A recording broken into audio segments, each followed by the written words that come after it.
Hey everyone, this is Tahreem and we are going to study The Name of the Rose novel by Umberto Eco. So in this lecture we will discuss about the introduction, character, summary and conclusion of this novel.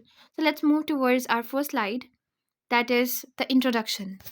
So by the introduction of this novel we can say that it's written, it's 14th century Italian fiction.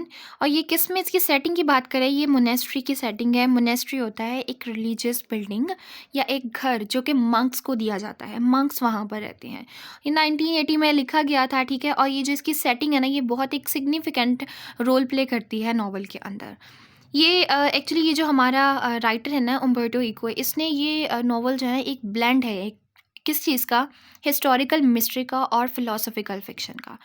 अगर हम देखते हैं ना इस novel के बारे में, अगर इसके जॉनरा के बारे में हम बात करते हैं, तो ये नॉवल हाईलाइट करता है कि ये सिर्फ एक मर्डर मिस्ट्री नहीं है, लेकिन ये एक प्रोफाउंड एक्सप्लोरेशन है थियोलॉजिकल और साइकोलॉजिकल थीम्स की। Let's move towards another slide. This is our main characters of the novel. So the first one is William of Baskerville. ये जो है ना, विलियम ऑफ बैस्करविल इज़ ये आप कह सकते हो, ये डिस्क्राइब इसको हमारा राइटर करता है एक रैशनल, एक लॉजिकल थिंकर के तौर पे, जो कि यूज़ करता है अपनी स्किल्स को। कौन सी स्किल्स? Detective like skills. किस चीज़ के लिए? To uncover the truth in the novel. So next character is Adso of Melk. Adso of Melk जो है ना, ये हमारे पास क्या है, ये एक यंग नरेटर है स्टोरी का, ठीक है। और ये प्रोवाइड करता है perspective of learning and growth. The other one is, ये हमारे पास स्पेनिश नेम है, इसको हम प्रोनाउंस करेंगे हॉर्हे। हॉर्हे ऑफ बॉर्गोस। बॉर्गोस एक सिटी है स्पेन के अंदर। हॉर्हे ऑफ बॉर्गोस। ये जो है ना, ये कौन है? ये हमारे पास इंटेगोनिस्ट है हमारा नॉवल का, विलन है हमारे नॉवल का। ये एक ब्लाइंड मंक है जो कि क्या करता है, एम्बॉडीमेंट किसकी?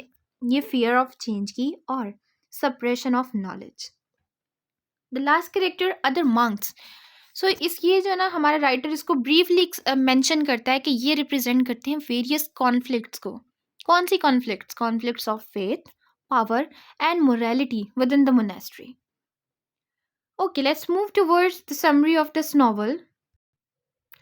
हमारी समरी स्टार्ट होती है अब। यहाँ पे जो हमारा फर्स्ट करेक्टर है ना, विलियम ऑफ बास्करविल, ये और इसके साथ होता है एड्सो ऑफ मिल्क। ये आते हैं एक मोनेस्ट्री में आते हैं, बेनेडिक्टाइन मोनेस्ट्री है ये, इन द इटालियन एल्प्स इन 1327 में वहाँ पर थी ये। और ये वहाँ पर आते हैं और इनको कहा जाता है, किस चीज़ के लिए आते हैं? ये एक थियोलॉजिकल डिबेट को अटेंड करने के लिए आते हैं। थियोलॉजिकल डिबेट ऐसी डिबेट होती है जिसपे द रिलीजियस बिलीव्स को, उसके डॉक्ट्राइन्स को डिस्कस किया जाता है, उन पे आर्ग्यूमेंट की जाती है, ठीक है। और फिर इंटरप्रिटेशन दी जाती हैं। ये वहाँ पर आते हैं, लेकिन बट सून उनको रियलाइज़ होता है कि एक सीरीज़ ऑफ मिस्टीरियस डेथ्स जो है ना, उन मंक्स के दरमियान हो रही है और ये उन दोनों की अटेंशंस को कैप्चर कर लेती है। कौन सी चीज़? उनकी मर्डर्स, लाइक उनकी डेथ जो है वो क्यों हो रही है। विलियम जो होता है ना, वो अपनी लॉजिक और डिडक्टिव रीजनिंग को इस्तेमाल करते हुए ना, उन सब डेथ्स को ना इन्वेस्टिगेट करता है, जो कि आहिस्ता आहिस्ता हमें पता चलता है कि वो लगता है इस तरह कि वो कनेक्टेड किस चीज़ से हैं। एक सीक्रेट मनुस्क्रिप्ट है जो कि कहाँ है? मोनेस्ट्री की लाइब्रेरी के अंदर छुपी हुई है, ठीक है। अब लाइब्रेरी जो है ना, वो किसका सिंबल है? Of forbidden knowledge.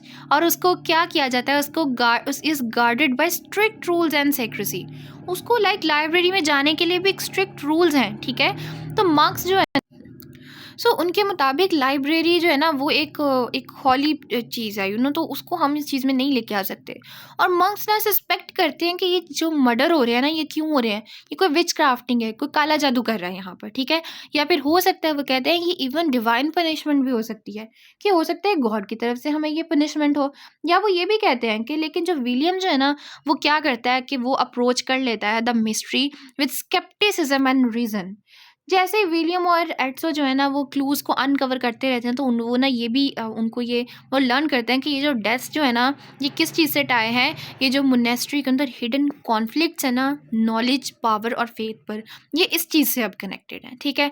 अब सेंट्रल मिस्ट्री जो है ना, वो रिवॉल्व करती है around, central mystery revolves around the lost manuscript of Aristotle second book in comedy. ये एक्चुअली वहाँ का मोनोस्क्रिप्ट होता है, जिसको क्या जाना जाता है, बिलीव ये किया जाता है कि ये इसके अंदर ना बहुत एक डेंजरस किस्म के आइडियाज़ हैं, जो कि क्या करते हैं, जो कि चैलेंज करते हैं रिलीजियस अथॉरिटी को। सो ये कह रहे हैं कि ये उसकी वजह से सब हो रहा है, ठीक है ना। ये नॉवल कर एक बिल्ड कर लेता है ड्रामेटिक क्लाइमैक्स को। कब? जब एक मर्डरर जो है ना उसका पता चल जाता है और लाइब्रेरी जो है ना उसको कंज्यूम्ड, और library consumed by fire, library में आग लग जाती है, जो कि सिंबलाइज करती है loss of knowledge and the destructive power of ignorance and. So ignorance यहाँ पे हमारे पास हमें पता लग गई कि भाई जहालत का टाइम है, जो पावर जो है ना वो डिस्ट्रक्शन हो चुकी है अब उसकी, ठीक है।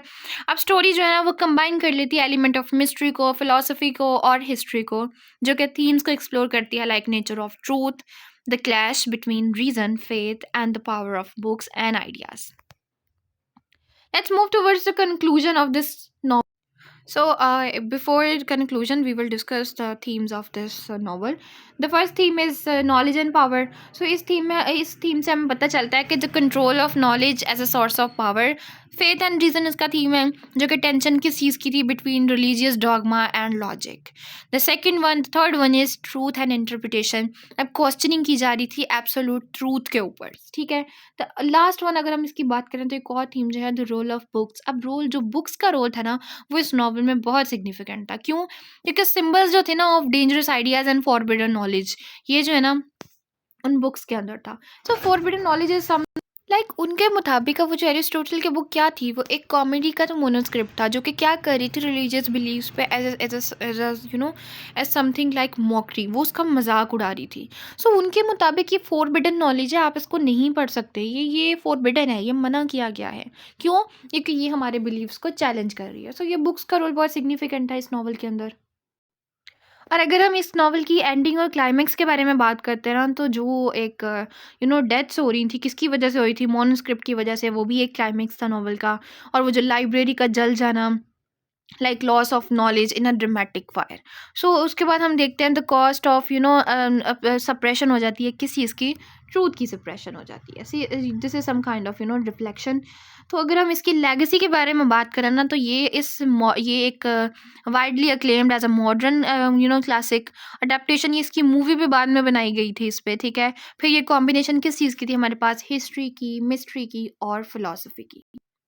यस, तो अगर हम इसके कंक्लूजन की बात करते हैं, ये एक मल्टी लेयर्ड मास्टरपीस था। लाइक किस तरह, the name of the rose blends mystery, philosophy, like multiple चीज़ें थी हमारे पास इसके अंदर, और थियोलॉजी भी थी, ठीक है। फिर उसके बाद क्या था हमारे पास, एक था टाइमलेस थीम्स थे, किस चीज़ के, कॉन्फ्लिक्ट थे between faith and reason, explore करता है इस चीज़ के कॉन्फ्लिक्ट को, क्यों, कहाँ से, to pursuit of truth and the dangers of censorship. The last one is cautionary tale थी ये हमारे पास, किस तरह की, जो कि हाईलाइट कर रही थी किस तरह सप्रेशन ऑफ नॉलेज जो है ना वो कहाँ तक जा सकती है, डिस्ट्रक्शन और इग्नोरेंस तक जा सकती है। So this is all about today's lecture. I hope आपको ये पसंद आया होगा और आपको समझ आई होगी। Thank you all of you.